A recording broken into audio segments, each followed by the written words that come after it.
छत्तीसगढ़ में और खासकर बलौदाबाजार क्षेत्र में, तिल्दा क्षेत्र में किसान होना अपराध बन गया है क्या?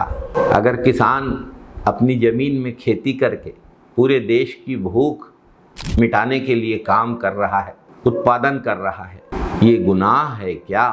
पूरे छत्तीसगढ़ में और खासकर बलौदाबाजार क्षेत्र में, तिल्दा क्षेत्र में सत्ता के घमंड में भाजपा सरकार उद्योगपतियों के साथ मिलकर किसानों की जिंदगी पर बुलडोजर चला रही है। वोट तो इन किसानों ने दिया था भाजपा को, ये उद्योगपति तो नहीं आए थे वोट देने के लिए। क्या भाजपा को वोट देना इन किसानों का अपराध बन गया है क्या? किसानों को समझ क्या लिया है भाजपा की सरकार ने? कीड़ा मकोड़ा, जब चाहे तब कुचल दो, जब मन करे जमीन छीन लो, बच्चों का भविष्य उजाड़ दो। धरती तो माँ होती है, नोटों के दम पे उसकी लूट और उसको बंजर बनाना नहीं सहन होगा।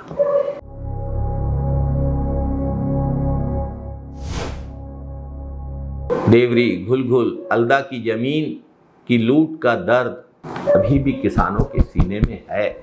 अब हिरमी में 58 किसानों की 50 एकड़ उपजाऊ जमीन निगल ली गई। किसान जिलाधीश को पत्र लिखकर अपनी जमीन मांग रहे हैं। सत्ताधीशों के कानों में तो पैसों की खनक के अलावा कोई और आवाज जाती ही नहीं। ये उस बलौदाबाजार क्षेत्र का हाल है जहां के विधायक मंत्री हैं और राजस्व विभाग के मंत्री हैं, जमीन के मामलों के विभाग के मंत्री हैं। किसानों की चीखें क्यों नहीं सुनाई दे रही?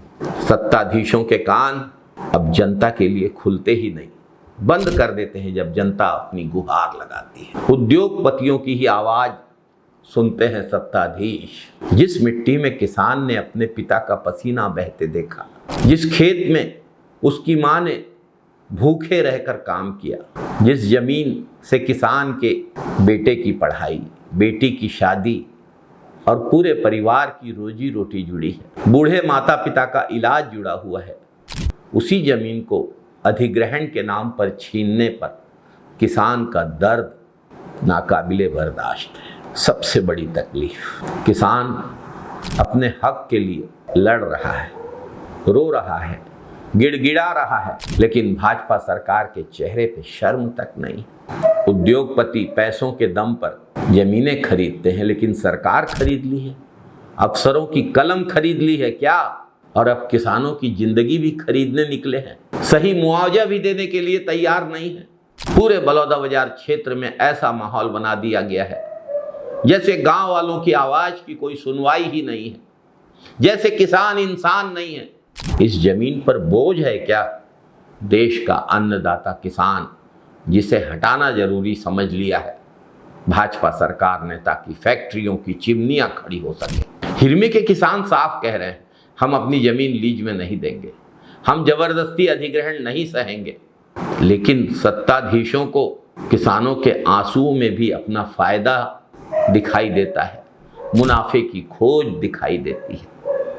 आज बलौदाबाजार का किसान सिर्फ अपनी जमीन बचाने के लिए नहीं लड़ रहा है, आने वाली पीढ़ियों का अस्तित्व बचाने के लिए लड़ रहा है। याद रखे भाजपा की सरकार, जब किसानों की छाती पर उद्योगपतियों के जूते रखे जाते हैं, तब सिर्फ जमीन नहीं छीनी जाती, एक परिवार की रोजी रोटी छीनती है, एक बूढ़े बाप की उम्मीद मरती है, एक माँ की आंखों का सपना टूटता है, गांव की आत्मा रोती है। यह सिर्फ अधिग्रहण नहीं है, यह किसानों के अस्तित्व पर हमला है, संयुक्त हमला है। यह सत्ता और पूंजी के गठजोड़ के द्वारा गांवों को खत्म करने की साजिश है।